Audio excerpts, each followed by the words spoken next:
Okay, so we're going to finish today with our lectures with sort of the second half of studying more contemporary architects, so from the mid 20th century into the 21st century. And where we left off, we're going to be starting with Richard Meyer. Meyer was from New York. He attended Cornell University and has been more consistent with his modernist philosophy.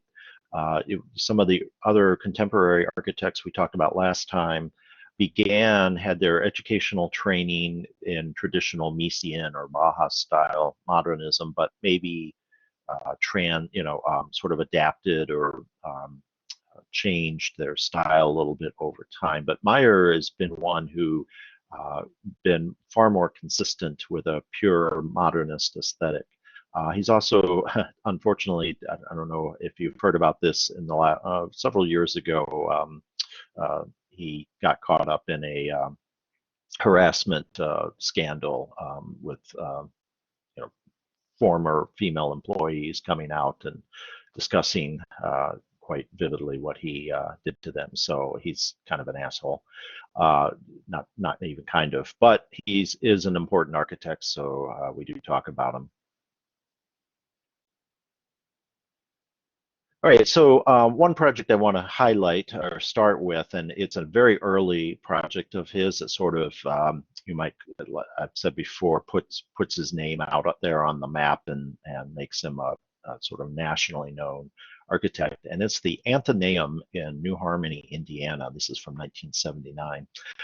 New Harmony is this tiny little town on the sort of the southwestern border of Indiana on the Illinois border, pretty remote.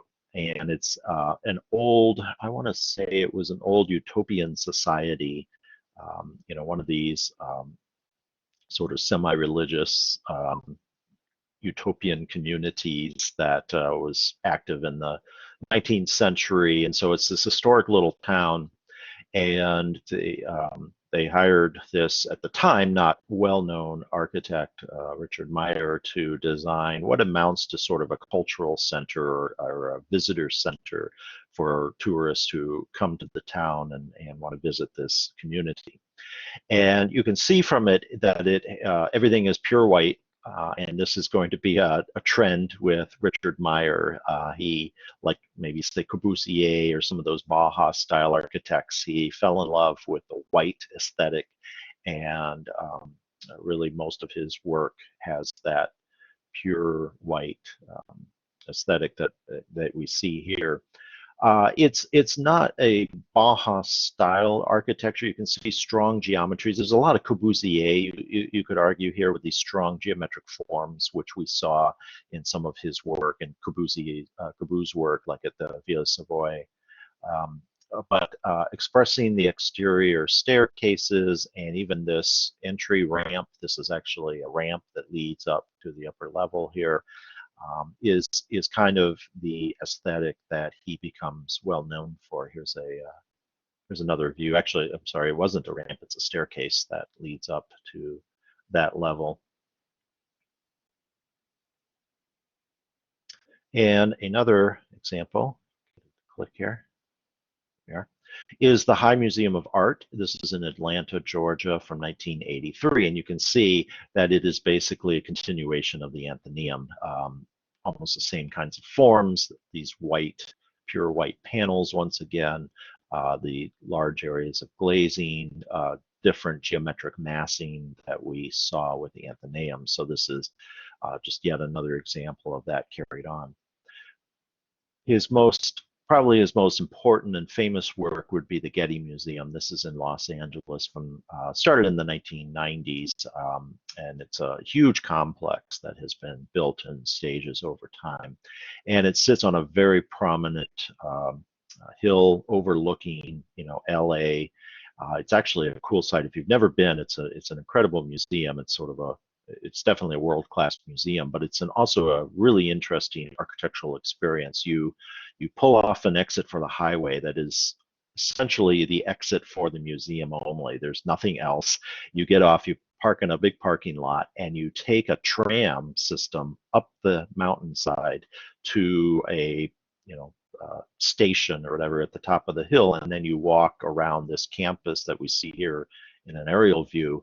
And so there's no cars. There's, it's really an experience that even riding this tram, which is this sort of pseudo uh, um, futuristic tram system, is kind of a cool experience. And then you have these amazing views and vistas from the balconies and terraces of the museum complex, as well as the gardens. You can see sort of right down here in the middle is a major garden area that is almost like a public park. People, can actually come and just enjoy the grounds. You don't even have to go in the museum buildings. And then not all of this is museum. There's different wings that are research centers and offices and curator sites and so forth. The Getty is a massive museum complex. This is just one. There's actually another one in the LA area as well. And I think they may have other sites around the country or world. This is a model. Melissa and I visited this a couple of years ago, and this was a model really made for the visually impaired, and so you can see there's some braille on the buildings, and this allows people to experience the museum complex and the architecture even if they can't see it. So we thought this was pretty cool, so I took a picture. That's Melissa's hand on there. So here's some view. This is actually the view after you get off this tram at the top of the hill. You have this public stair and plaza that leads up to the main entry of the complex. And there's some sculptural art out here as well. And you can see, again, just like with the Athenaeum or the High Museum, we have a architectural aesthetic that is, these panels all white with these various geometric forms, all very classic to Richard Meyer's general aesthetic. This is this is kind of the main plaza with some of these building complexes around. We can see that he breaks a little bit from that pure white panels to having this more natural stone, quite a bit of that as well. But even though the stone is more of a kind of light gray tan, not the pure white that we're used to, it's still that same sort of off-white aesthetic, and no ornamentation. Everything is strong geometric masses. Different view of a different part of the complex, and again here we see the more traditional Meyer aesthetic of the white panels. This is a little bit almost a sense of regional architecture in that the complex is somewhat anchored to its site. This is a fountain in that courtyard with some of the natural stonework of the mountainside that this sits on. And so even though these strong geometric forms are placed up here on this mountain, the stonework of the building that he uses is matches the stone that is natural on the site. And it's a little hard to describe in photographs. You get a better feel of it when you're there and you're visiting, but there is a sense that the building has ties to the landscape around it. Here we see a view from one of the terraces of the garden area, and of course the views and vistas you get of the LA Valley, and that's one of those stone piers as well. And a view from the garden area looking back up at one of the building complexes. And one more view here, another really interesting, the landscape. I forget who the landscape designer was, but the landscape design is almost as interesting as the buildings, which is almost as interesting as the artwork in the buildings. And again, you get these incredible vistas of LA on a clear, smog-free day. You get some great views. Okay, the next architect I want to discuss is Tado Ando.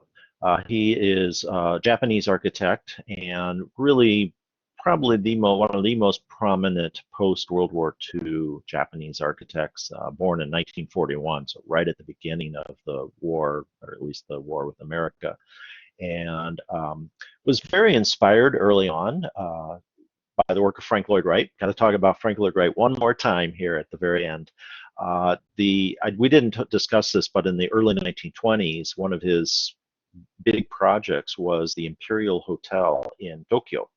And this, unfortunately, was torn down in the 1960s in the post-war Japanese building boom that destroyed most of Tokyo, or the parts that the American bombers didn't destroy. It had survived the American bombers, and it survived a 1923 earthquake that destroyed many other buildings in Tokyo, but it couldn't survive the economic boom of post-war Japan.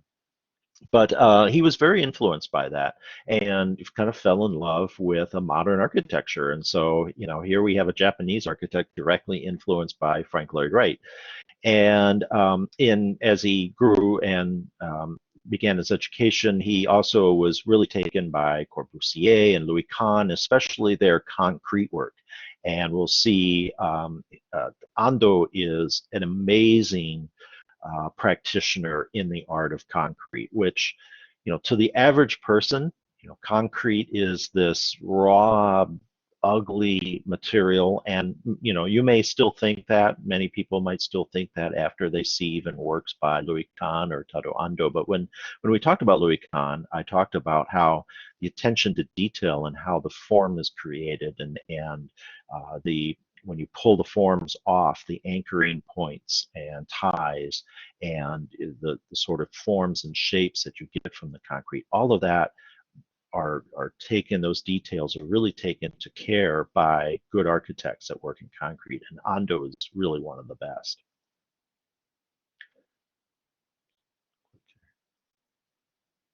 So one thing I want to show you, this is just one image, is a house from 1986, the Hidosaki House, that's how you pronounce it. And this, again, really is reminiscent or influenced by the works of Louis Kahn. If we look at the dots on the concrete forms that you see here, these were where the ties were, the forms. You can see the joint marks where the different forms would put together of this cast concrete wall and even the ceiling. And so this is very much like what we saw with Louis Kahn at, say, the Salk Institute. And it's a very modernist aesthetic, of course, no ornamentation.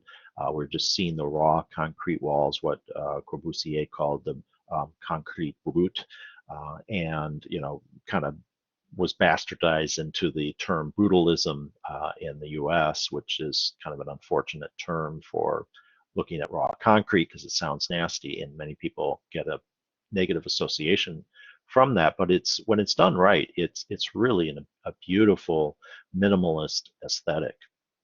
And his use of light is also incredible, which Louis Kahn was also really good at. You can see there is a gap, a slit between the wall and the ceiling surface here, where light washes down the wall and creates an interesting form. And he's really using light as an element of the architecture. Good architects are almost always going to work with the light effect in their buildings. And while you may not apply ornamentation on a building like this, the light effect of light and shadow and so forth really makes part of the beauty of the building. And like we saw with some early Bauhaus architects, Mies and Corbu, doing these huge planes of glass where the wall becomes just a glazed wall, and that glass can be pulled away or slid up or down. You have that opened up into this beautiful little fountain and almost Japanese garden that's very zen. One of his interesting projects is what he called the Church of Light. My understanding of this is he kind of designed this and did models of it, and it took a little time before an actual example got built. This is a scale model that was at a Tado Ando exhibit here in Chicago a couple of years ago, and I took several pictures of this. And this is a great example of his work. Very minimalist, and really is, concrete, and using light to create special effects and create moods. And in this case, it's a small, Christian chapel. And so one wall, the wall behind the altar has this incised cutout of a cruciform so that light comes in. You don't have an applied cross on the wall behind, on a solid wall behind the altar. Light is pouring in and becomes the cruciform itself. And light in churches and Christian churches has always been, at least since the Baroque era and even the Gothic era. They loved the light. They wanted big windows coming in so that light would flow into these spaces and inspire people. And you really get this effect here. And then even look at the detail here at the back wall, where this slices through, and there's a reveal around it so that light will filter in through the back as well. And the sequence of space, one actually comes in. This is a very Wrightian passage of discovery here, where you actually approach from the altar side, and you come in behind this wall here, and there's a sliver opening right here. If we flip over to the left image, you would walk in almost halfway into the chapel space itself and be led towards the back. And then you would walk down the main aisle towards the front to take a seat in one of the pews. This is a kind of sequence that is very different than your typical Christian church, in which you just walk in the back side, you walk straight down the aisle, and the altar is always in front of you. And so, like we saw at Unity Temple, in which you come in also behind the altar, and in this at Unity Temple, you come in down low, and then you rise up onto the main seating level. And then you exit, past the front of the altar. I mean, that sort of sequence, you can see some of that influence there that Wright had on Ando. Here's a couple more. These are also that model at the exhibit. So here's the entry sequence. As you descend down, just like at Unity Temple, you descend down at the entry, and then here's a view on the right of sort of the glazed wall where the different slabs of concrete intersect each other. And an example actually did get built. This is a little bit different than what we saw in the model, but on the right part of it, you can see that same effect. There's the incised cruciform, what that light will pass through behind the altar, and you see that sort of wing wall. And so you do enter in that similar sequence there. There's more addition and elements on the left as well that are different than what we just saw in the model. But here is a view of that. This is in Osaka, and the vista you get after you've now come all the way in, and you're finally now at the back of the church, and you turn around, you can see that concrete wall on the right that is slicing through that we saw in the model, and then the view up towards the altar with this cruciform. Very, very simplistic interior, but again, look at the details in the concrete, this strong joint line here, the rhythmic grid of the where the ties were, and even the nice just faint grid outlining where the forms were. All of this has to be thought through carefully during the construction process, or the contractor will just do whatever he wants. A couple other examples. Ando is famous for his concrete work, but he's also a regionalist modernist. And this is a great example of that. This is the Museum of Wood Culture in Hyoko, Japan, from 1994. And it's a museum celebrating wood, and Japan has extensive forested areas, and the exterior is clad in wood. And this is a little like that Renzo piano example we saw in the cultural center we saw in last lecture, where we have these geometric forms clad in wood that's just left to weather naturally.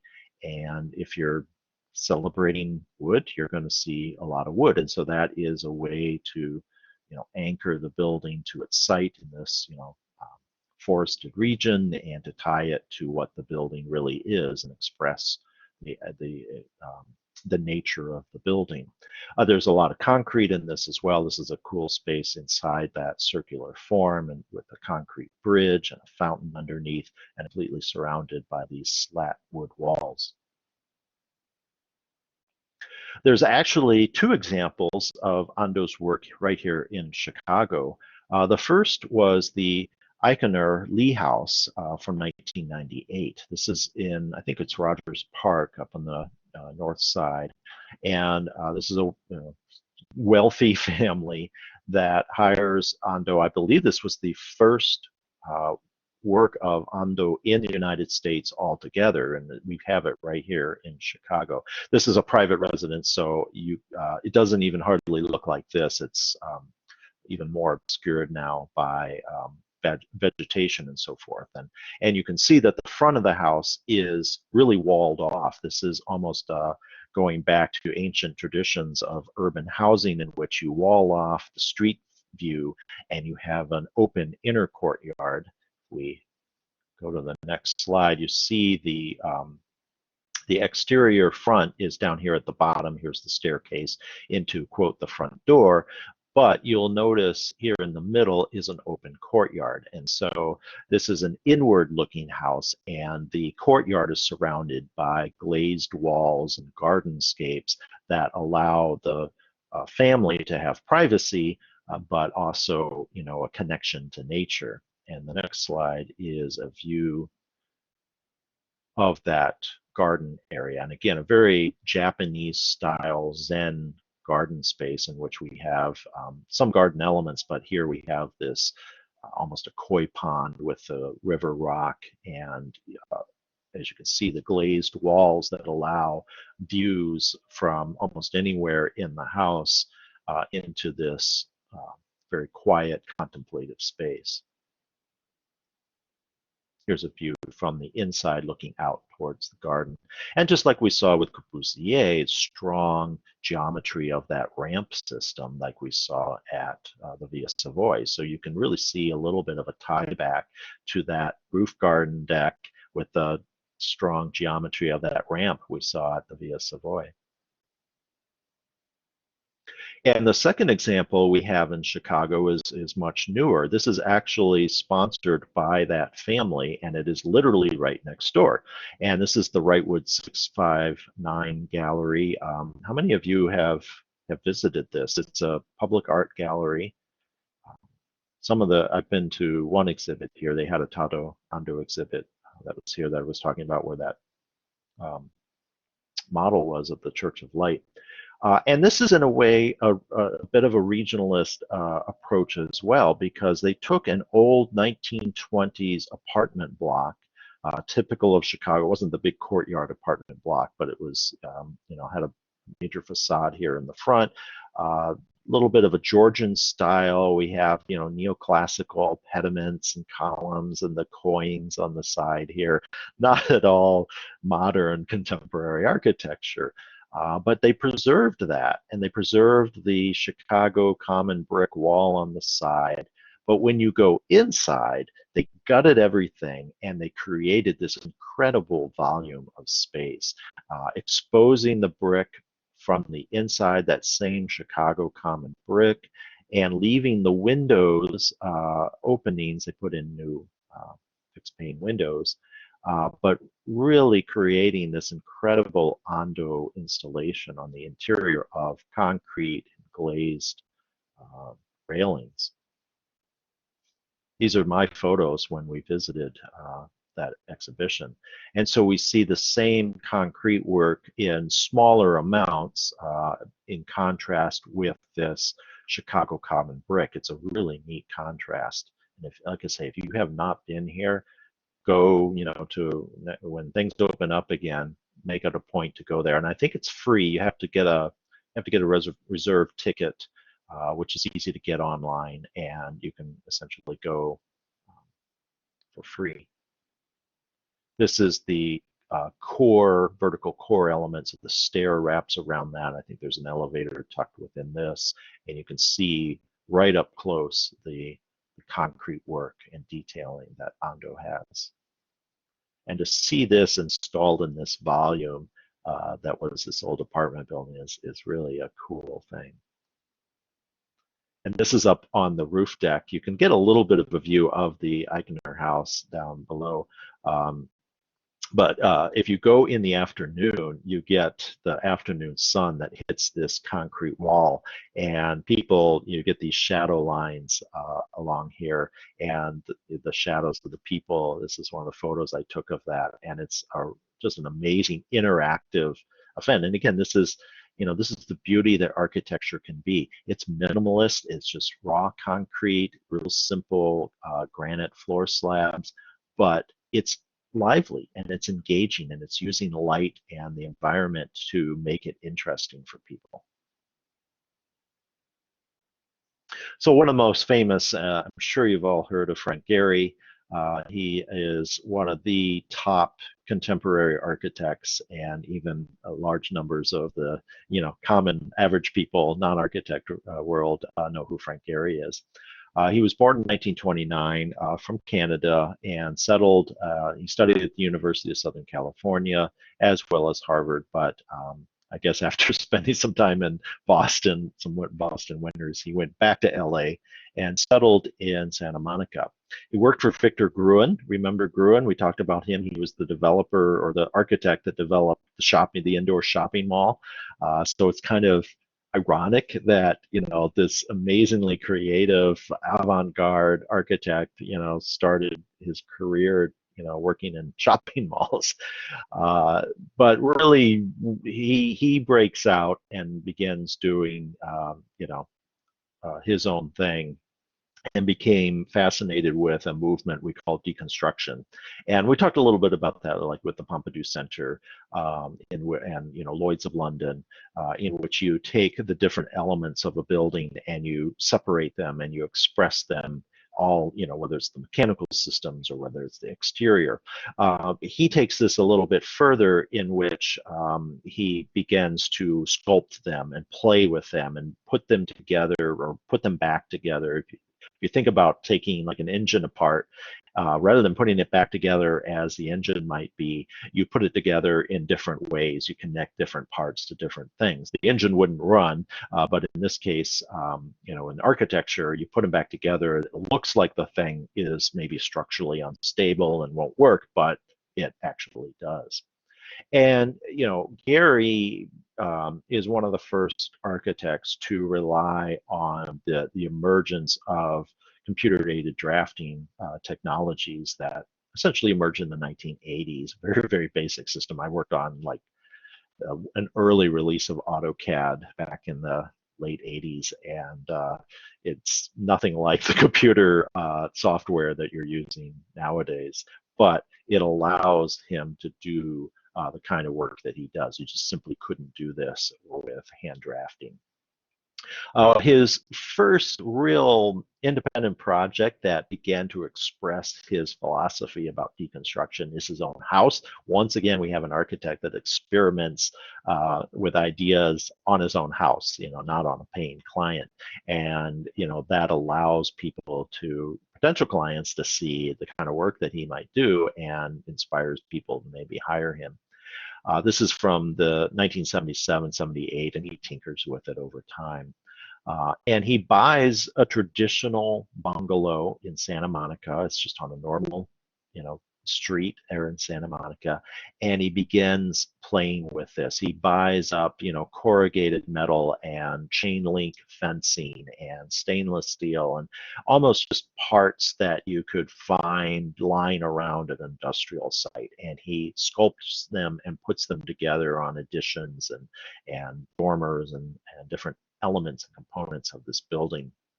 It's a real hybrid of a space.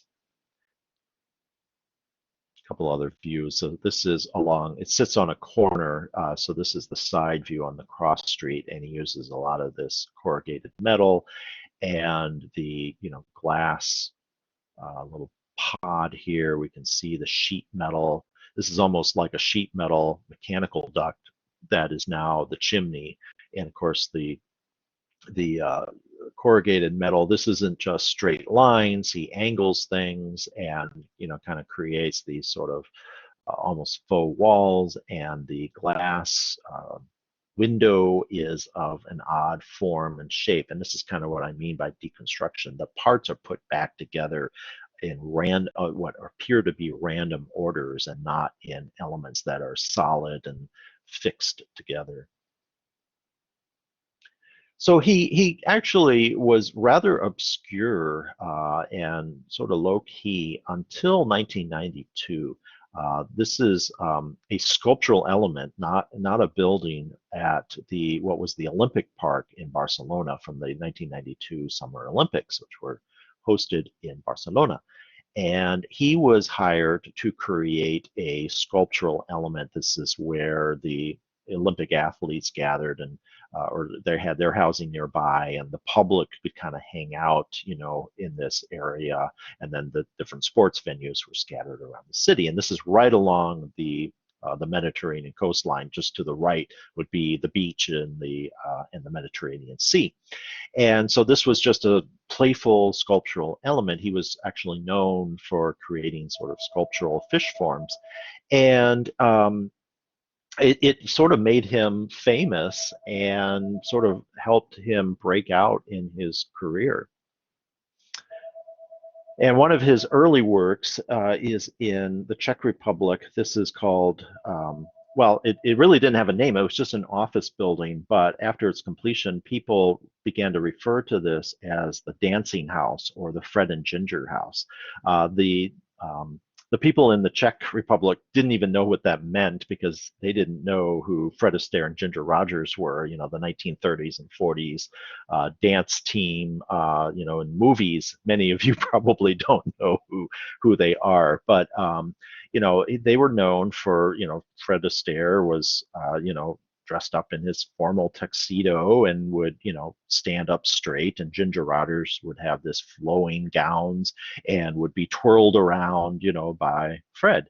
And so when people saw this corner, this looked formal to them, and the glass that is cinched here is supposed to represent Ginger Rogers. So she's wearing a gown. Here's the skirt flowing out, down at the bottom, and of course the curvature, of a woman. And then there's this little balcony here that is like, Fred's arm, reaching around, cinching her waist.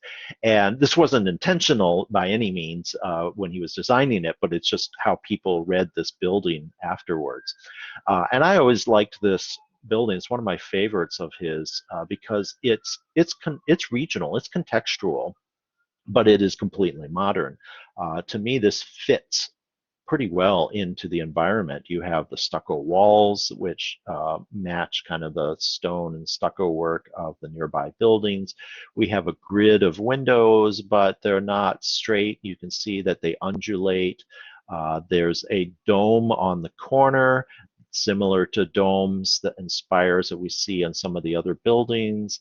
But again, all of these elements are very modern, very contemporary, but it helps to fit the building into its more historic context. Here's a different view of the quote Fred and Ginger. There's a link to the movie Swing Time, a little clip of that, which shows Fred and Ginger dancing around. It's fun. That they were really popular movies in the 30s and 40s.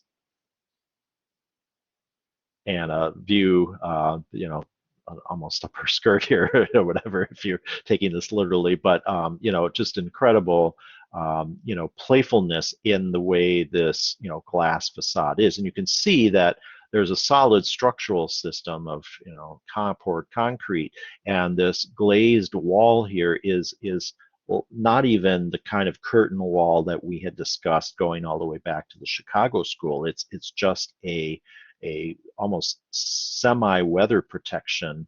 You can see where the glass isn't even fully in the frame. Right down here at the bottom where my cursor is, the glass is sort of popped out of the framework itself, which is just sort of loosely tied back to the concrete frame of the building structure. And as you go further up, this becomes more of a glazed curtain wall up here, more traditional, but it's still in that curved form. So this is what I really mean when I talk about deconstruction, where you're taking the elements and you're pulling them apart and you're putting them back together in odd and unique ways. One more view where Fred's arm is reaching out and sort of grabbing her by the waist, and there's a little balcony for that, but you can see the way that this glazed curtain wall on the outside is not the actual wall. It's just a sort of a almost a rain shield that would wash off, but there's actually a sort of inner balcony with a more traditional glazed partition within that is sort of a weather wall itself. And his breakout project that makes him world famous is the Guggenheim Museum in Bilbao. This is from 1997, and when this gets done and completed and it hits the art, the press, it like sort of like Falling Water happened with Frank Lloyd Wright in the 1930s.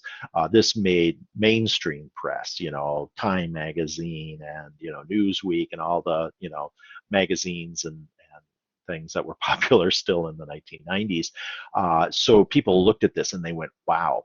And like Wright's Guggenheim Museum in New York City, this is another example where the Guggenheim board said, hey, we want an architecture that is art itself. And we don't just want a box to sort of tuck away the artwork inside. We want an artistic expression to represent our museum. And Bilbao was an industrial city, on the northern coast of Spain in the Basque region, which for years and years had been plagued by sectarian violence. They wanted independence from Spain, and there were bombings and acts of violence, against the state, Spanish authorities and so forth. And so, this in the 1990s, they were only really emerging out of this. And so, this was not a tourist town by any means. There was no reason to go here. And this put Bilbao on the map, and all of a sudden people just started flooding here because they wanted to see this building. This is the power that architecture can have, and I'm not exaggerating. They suddenly had this influx of tourists and visitors, and that helped the overall economy and tourist industry of Bilbao, which had not really existed before this. And we started seeing this kind of museum, as art pop up all over the place, especially after this. And there's a term for it. They call it the Bilbao effect, which refers to the idea that if you build this really cool architectural museum or monument, people will come to see it. And in many ways, it didn't care that much about the art inside. You might spend, half an hour walking around through the galleries on the inside, but they wanted to see the building on the outside and take pictures of it. Here's another view of it. And this is really typical of some of his work starting around the late 90s and into the 2000s, in which he uses these metallic veneers in very sculptural forms that don't look like a building at all. I mean, this just looks like a piece of sculpture, and it's hard to imagine, a standard gallery space on the interior. And I love this. This is his design sketch for the museum, and it looks like, I mean, in a way, they built it almost the way he drew it up. Squiggly lines that don't have any. There's no straight lines anywhere in this, and to me, it was like taking a crumpled up piece of paper, putting it on, and saying, "That's my model. That's my study model." And I always joke, when I was in college. Of course, this hadn't been built yet, but Gehry was known amongst architecture students and these sculptural forms. And there were students who, we would joke, would do almost that. They would take a piece of paper at 10 o'clock at night before their assign, before the design review, crumple it up, stick it on, glue it on a piece of, foam board, and the next morning present that as their architectural model. And the jurors would go, "Oh, wow, this is brilliant, so inspired," and the rest of us, had stayed up all night for a week working on our design. And we would go, "What? You're kidding me. They just did this, in an hour last night." But that's the nature of architecture school sometimes. So here is taking that hand sketch and turning it into an actual 3D computer model. And this is, still looks a little bit primitive, perhaps compared to the kinds of software that you're working on nowadays. But this is a unification of architectural design and the technologies that allow it.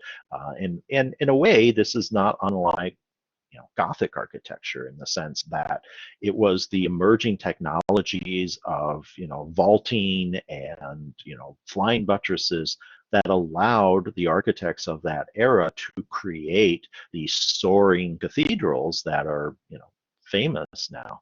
And it is the emerging technology of computer-aided equipment, both in designing it, but also in constructing these different components and pieces that allow the architecture of Frank Gehry.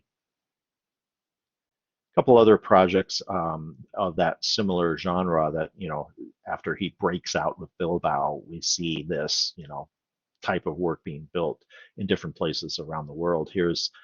This started out as the Experience Music Project. This is in Seattle from 2000, and this was a Paul Allen, one of the co-founder of Microsoft, more money than God, and he was a huge rock and roll music buff. Had this huge collection of like guitars from Prince and the Rolling Stones and Mick Jagger, that sort of thing, and wanted to feature this in a museum in Seattle. And so they hired Gehry. And I always sort of say this is what the Rock and Roll Museum maybe ought to have been, right?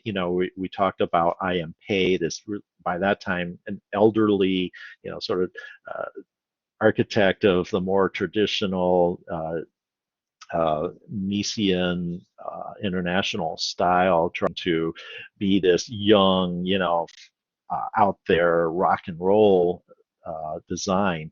This is, he was actually older, but Gehry is quite old by this time, but he sort of his architecture seems much more like the breaking the rules and boundaries that rock and roll supposedly does. So a lot of people, it's not just me, a lot of people have always said that this is really what the Rock and Roll Museum ought to have been, and not the one by I.M. Pei.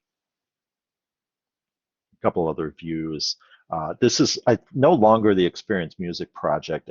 I forget what it's some kind of museum complex still in Seattle. It's right next to the if I go back, I think here's the base of the Space Needle. So the iconic image of Seattle that you have. So it's right next to that. So in this case, he uses that sort of stainless steel, which is characteristic that we saw at Bilbao, but he also uses different ways to coat the metal panels, and it brings out different colors, which I think is really interesting aspect of this building. And that's the monorail that leads from the Space Needle to downtown Seattle, that goes right through the building, which is kind of a cool thing. You stand there and you watch and wait for this 1960s modern travel system come out of this 2000s 21st century modern building. So it's this looks a little quaint now compared to this architecture. In a little while, it'll be like those historic photos I showed you of cars, from the 1920s or 1950s next to the really modern architecture, and they look quaint to us now. Another example of his work after the Bilbao effect took place is the Disney Hall in LA from 2003. This is, essentially a continuation of the design work he did at Bilbao with the folded and curved stainless steel panel systems.